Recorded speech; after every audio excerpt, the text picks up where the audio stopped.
Willie's podcast is brought to you by Countertops and Cabinetry by Design. Cunningham here. When it comes to your home, you want the best quality for the best price.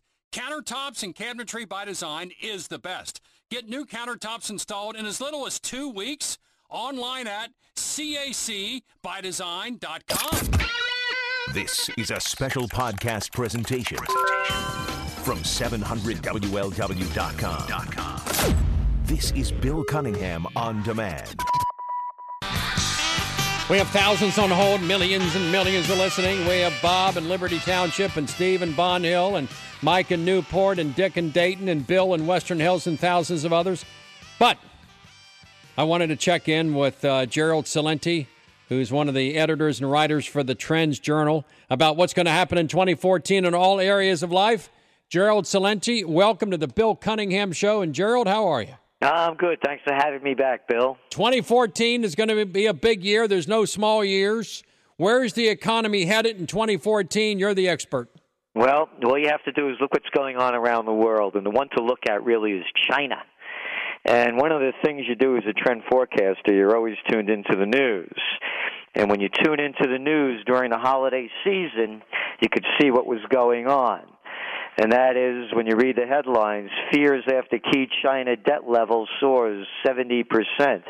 That was New Year's Eve. On Christmas Eve, concerns mount over China cash squeeze. Here's the deal. China has a bubble that they blew up just like they did in the United States with a lot of cheap dough. And now interest rates are going up.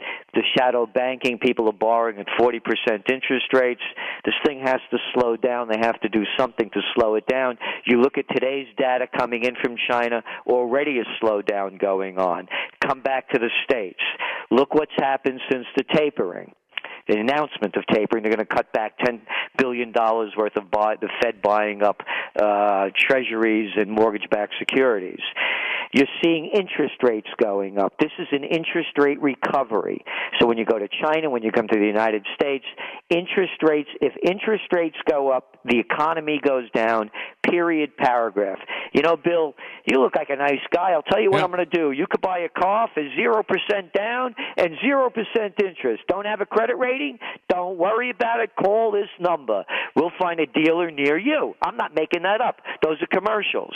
The housing is rebounded because of low interest rates. So going back and tying it together, if interest rates go up in China, they're going up in India, they go up in the United States, you're going to see a slowdown. And you're going to see a panic worse than the one of 2008. Now, I have read, I watch CNBC and FBN all the time. They have experts on who say the stock market is going to go down to 7,000, which is a 50% reduction. Do you buy into the argument that later this year, in the summer and the fall, the American economy is going to go into the slides and the stock market is going to lose half its value? Our forecast is economic March madness. Our target date is around March. What happens to the equity markets, here's what we believe is going to happen. You're looking already at the 10-year bond. It's gone up over 3%. Right. I mentioned about the mortgages. Now a home mortgage is about, 4.85. If it goes over 5%, you're going to start seeing the big slowdown. So here's why we think it's going to be madness, and why gold prices, by the way, are going to go back up. Because they're going to realize that they can't taper, and they're going to come up with another new scheme to dump dough into the economy. And remember, the only people that have benefited from this are the financial markets. Right. And I'm not saying that as just out of the top of my head. You look at the numbers. The median household income has declined 8.3% since 2008, while the equities have skyrocketed. Now, say that again, Gerald. This is a very important point. The average schlep, the butchers, the bakers, the candlestick makers, men and women that drive trucks, pharmaceutical salesmen and sales ladies, they have seen no increase. But I hear from Washington how good things are. More people are being hired. The economy's recovering. But make the point again about Wall Street as compared to Main Street. All right, the top 1% own over 50% of the nation's wealth. This is not America. This is not the country we were born into. It's a multinational takeover. And people better get it in their heads. You have 400 Americans that are worth $2 trillion. That's bigger than the GDP of countries like Italy, Mexico, and Canada. And those countries aren't so far away. So we've become from the land of opportunity, we've gone to the land of inequality. And here's what they did, by the way, by lowering these interest rates. Yeah. And you're talking about the butcher, the baker, and the people selling pharmaceuticals. In the old days, they had this quaint little thing, savings accounts. Right. Not That's now. right. No. Now Done. You put your money in the bank. You're lucky to get 1/4 of 1% on your savings. Can't get it. And the point you're making is classic because the Bush-Obama economy, which will be 16 years, benefits the oligarchs, the billionaires, the trillionaires, but the wide swath of the middle class are getting hammered, and that's why when polls are taken, is the economy in recession. 75% of the American people, even though it's not true, believe the economy's in recession because their life is in recession. Exactly. Again, when you look at the numbers, this is a quote from Andrew Husser. And this guy was a former Fed official. Now, again, this isn't coming from the left wing. This is from the Wall Street Journal. Right. I can only say, I'm sorry, America. I was responsible for executing the centerpiece program of the Fed's first plunge into bond buying experiment known as quantitative easing. The central bank continues to spin QE as a tool for helping Main Street, but I've come to recognize the program for what it really is, the greatest backdoor Wall Street bailout of all time. And let's face it, and this is important. I'm going to stay with you on this point, Gerald, because when I watched Charles Krauthammer, who I think is brilliant, he said in about a year, after Obamacare is more fully implemented, because of the cash drain by the large insurance companies, since Young and Healthy are not signing up, nor should they sign up for Obamacare. In about a year, there's going to be a request of Obama and maybe the Republicans to bail out insurance companies. And that's going to be hundreds of billions of more dollars that we're going to have to bail out the insurance companies because of Obamacare. So you're predicting, and you're an expert at the TrendsJournal in forecasting, March, April, serious economic problems. Then at the end of the year, when Obamacare crashes, what happens then? Well, again, let's go back and look at Obamacare. You know, the liar in chief, and I'm a political atheist, by the way. I could go on about what's going on in Fallujah. Bush was no better for his president. So anyway, going back to this, he said that if you reelect me, we're not going to raise taxes. And, of course, they immediately raised Social Security payroll taxes. What happened to the retail sector? Now look at Obamacare. People are being forced to buy Obamacare, very high deductibles under the worst of it, the bronze program. So now what's going to happen is that you're going to see more of a drain on retail sales. Here, everybody, the media, nonstop. Black Friday, remember? Right. How come nobody's talking about the lousy Christmas sale? It was terrible. So what we're going to see, because of Obamacare, even a greater drain on retail sales. And again, when you look at the numbers, if we were talking like this when the Panic of 2008 hit, people would be calling us Marxists or communists. But then you pick up Bloomberg, and here's the headline. Billionaires worth $3.7 trillion surge in 2013. The richest people on the planet got even richer in 2013, adding $524 billion to their collective net worth.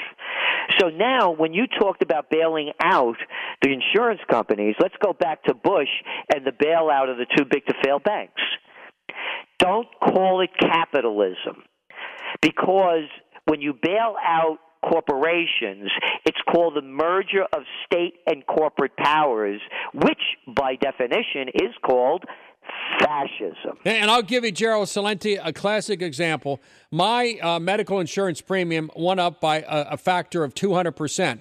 According to my agent, I'm now required to buy birth control pills. I'm required to pay for abortion services. I have to get requirement for pediatric dentistry. I got to get coverage for my drug and alcohol addiction. I got to get coverage for my mental problems. And so I got all these things, and I say to my agent, you know what? The odds of me, Bill Cunningham, needing an abortion is somewhat rare. The odds of me needing birth control pills ain't going to happen. But he said, guess what? Someone else is getting that stuff for nothing. So if you're a middle-class person, you're a truck driver, a butcher, a baker, a candlestick maker, if you work on your feet, you work on your butt, you're pushing papers, you're doing whatever, your medical insurance costs are going to skyrocket because of Obamacare, and that gives you less money to spend in retail sales, which is 70% of the economy. You got it.